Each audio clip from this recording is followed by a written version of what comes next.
Hey y'all, at work during lunchtime, I want to talk to y'all. I recently did a interview with Sarah from Pearls of Wisdom and Food with Keto, and I'm going to put her link in the description box below so you guys can check her out if you don't already know her. What an awesome interview. The two of us, we find a lot of similarities with each other's path and how we walk. My whole goal here is to show people that you don't need the junk, you don't need the fat bombs, you don't need excessive bulletproof coffee, you don't need all the keto treats and stuff like that. Yes, from time to time they may be an option for you. From time to time you may have to go that route. I necessarily have not found a reason why I've had to go that route, or in a situation where I've had to go that route. But that's your journey. You're going to walk it the way you want. Sometimes I'll even give you guys little tidbits of stuff I see if you want the processed stuff. Just because I like to know both sides of the field, but I like to walk my side of the field. And just the other day I was walking around at Walmart, and I was by the heavy whipping cream, and I looked and I seen they have a new processed Cool Whip, or whipped cream in a can, and literally it's coconut oil whipped cream, non-dairy. I think it had like 1 gram of sugar per serving, and I was like, oh man, wait until the keto folks find out about that. They're going to be eating coconut oil out of a can, whipped style, and then next thing you know, we're going to have all kinds of stalls and all kinds of, what's going on? I'm using everything that's keto friendly, and next thing you know, it's because they're eating a whole can of coconut oil whipped cream. Anyway, my interview went very well with her. Next, I'll be doing an interview. Right now, I'm working on a week of egg and beef only, and I have 2 pounds of beef a day with 10 eggs. And the first day I lost 1 pound. The second day was yesterday. I'm going to weigh tonight. I feel like I've already lost. I noticed this morning my stomach was way flatter, and when I woke up, I had my hand across my face and I was grabbing my arm, and I was like, man, the arms feel good. Like maybe I'm losing some chunk on the back of my arms or something. And then when I got up and I looked in the mirror, I could see all my ribs and stuff under my chest, and then the man boob area where it started to hang is a little bit, is actually starting to lift. And I said, oh, here we go, we're getting somewhere now.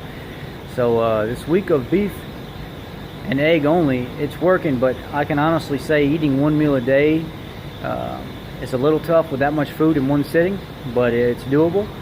And I find kind of hungry throughout the rest of the day, to be honest with you. Like several times today I've thought, man, I'd really like to have some eggs or some of that beef now instead of all in one shot at night. But I'm not going to change it. I'm going to still do 1 meal a day, about 3,500 calories, 240 grams of fat-ish, 155 grams of protein-ish, and seems to be working. So I'll let y'all know exactly what happens tonight when I get home and I weigh. I may go through 2 or 3 days where I don't lose anything, but if I'm eating that many calories, as people like to call it, which is a very inaccurate way of gauging things, and I'm not gaining weight, there seems to be something to that then. Calories in versus calories out is not an actual great statement to go by. And Mike O'Hearn and all these other big names out there, bodybuilders and powerlifters, that swear by it and tell you, oh yeah, eat less calories and you'll lose weight. Well, Mike O'Hearn, I hope you see this, because I don't care how big you are, just like I posted on your channel, it is not accurate, and I'm proving it now, and I show anybody. I don't even go to the gym all that much. I work in the shop. Sure, I don't burn a ton of calories throughout the day, and calories in versus calories out is not an accurate statement, and I'm showing it right now. Over consuming the amount of calories and nutrient density throughout the day, and not gaining anything, if anything losing, just like the first day. Lost a pound the first day I did it, and I consumed more calories than I had been consuming by probably 700 to 800 calories. So with that being said, my success with the Victory Belt went very well. I messaged them back Nona Grace's address and her information, and then Deb's information, and this morning, as soon as I woke up, she had already sent me an email. She said, I'll get those books sent out to them right away. I appreciate you, and thanks for networking with us, and we look forward to your outline on your book that you're going to write.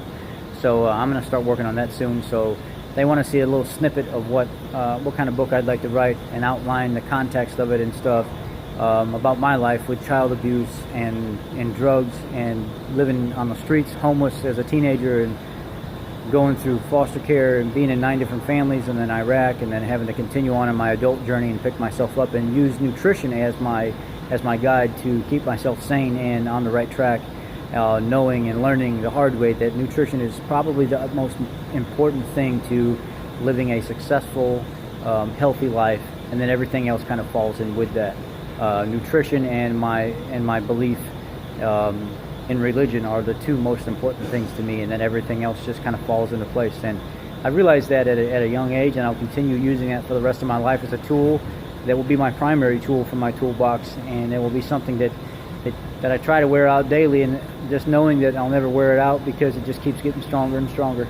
All right, guys, appreciate your time, and have a blessed day, and keto on.